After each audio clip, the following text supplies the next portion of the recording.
ہماری تاریخ میں بہت بڑا خوبصورت نام حضرت عبداللہ بن زید رحمۃ اللہ علیہ کا ہے۔ آپ نے ساری زندگی نکاح نہیں کیا، جوانی گزر گئی، بڑھاپا آیا، ایک دن بیٹھے حدیث مبارکہ پڑھ رہے تھے تو اس میں نبی علیہ الصلوۃ والسلام کا فرمان پڑھا، جس کا مفہوم یہ تھا: جنت میں کوئی اکیلا نہیں ہوگا جو نکاح کی عمر میں نہیں پہنچا، یا پہنچا بھی تو کسی وجہ سے نکاح نہیں ہوا اور وہ مسلمان ہی مرا تو اللہ تعالی مردوں اور عورتوں کا جنت میں آپس میں نکاح کر دے گا۔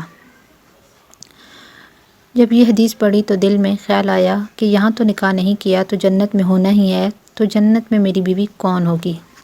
دعا کی کہ یا اللہ مجھے دکھا تو صحیح جنت میں میری بیوی کون ہوگی۔ پہلی رات دعا قبول نہیں ہوئی، دوسری رات بھی دعا قبول نہیں ہوئی، تیسری رات دعا قبول ہو گئی۔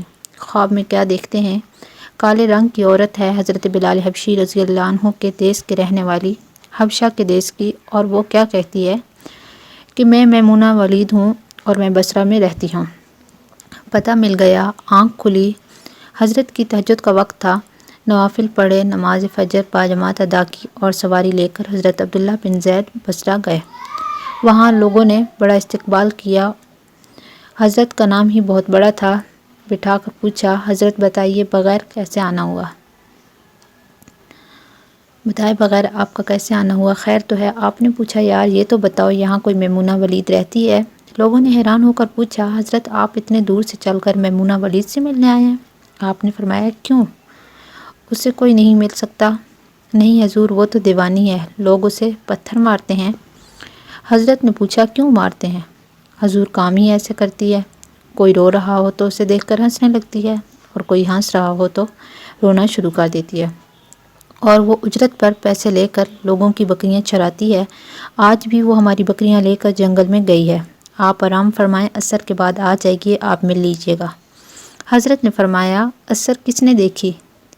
کہا، وہ کس سمت گئی ہے؟ لوگوں نے کہا، حضرت جنگل نہ جائیں، بہت خوفناک جنگل ہے۔ آپ نے فرمایا، بتاؤ کس طرف گئی ہے؟ لوگوں نے بتایا۔ آپ فرماتے ہیں کہ میں نکل گیا۔ آپ فرماتے ہیں کہ جب میں جنگل گیا، واقعی خوفناک جنگل تھا، جنگلی جانوروں کی بھرمار تھی، قدم قدم پر کوئی نہ کوئی چیز کھڑی ہے۔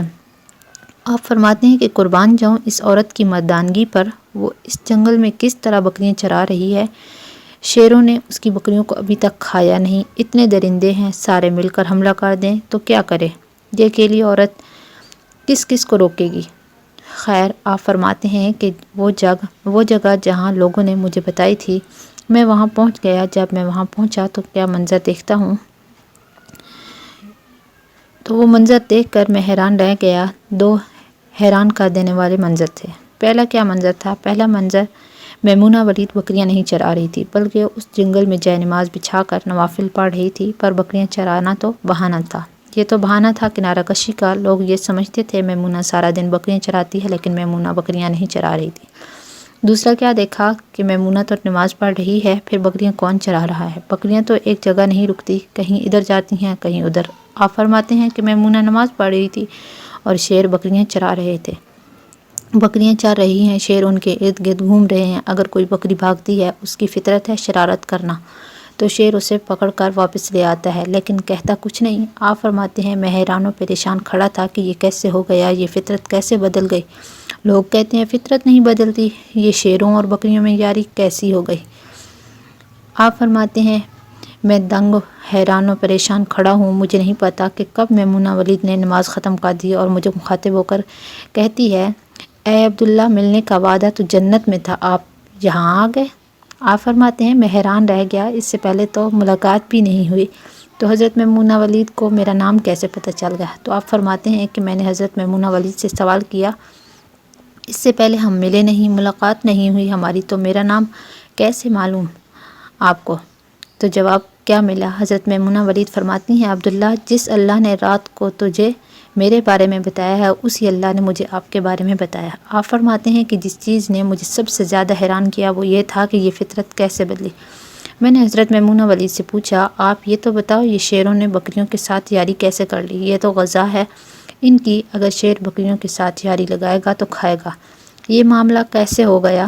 تو حضرت میمونہ ولید فرماتی ہیں جب سے میں نے رب سے صلح کر لی ہے اسی دن سے ان شیروں نے میری بکریوں کے ساتھ صلح کر لیا۔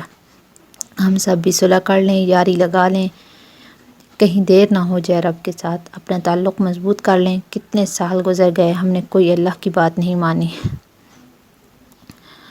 لیکن وہ کھلا بھی رہا ہے، پلا بھی رہا ہے، دکھا بھی رہا ہے، سنا بھی رہا ہے، سلا بھی رہا ہے، جگا بھی رہا ہے۔ نماز پڑھیں، اللہ تعالیٰ کی یاد میں زندگی بسر کریں، یہی حقیقی